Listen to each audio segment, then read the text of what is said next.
Hello అండి, ఎలా ఉన్నారు? నేనైతే చాలా చాలా బాగున్నాను. మీరందరూ కూడా బాగుండాలని మనస్ఫూర్తిగా కోరుకుంటున్నాను.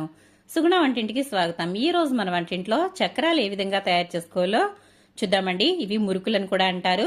ఇవి నెల రోజుల వరకు నిల్వ ఉంటాయండి. పిల్లలకి చక్కగా ఈవినింగ్ స్నాక్ గా, అలాగే స్నాక్ బాక్సుల్లో కూడా చక్కగా పెట్టివ్వచ్చు. అలాగే ఇంట్లో కూడా టైం పాస్ గా తినడానికి చాలా బాగుంటాయి.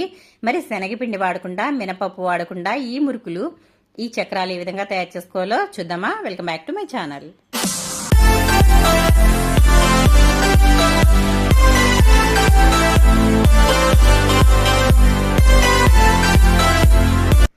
ఇప్పుడు మనం చక్రాలకి కావలసిన పదార్థాలు ఏంటో చూసేద్దాము.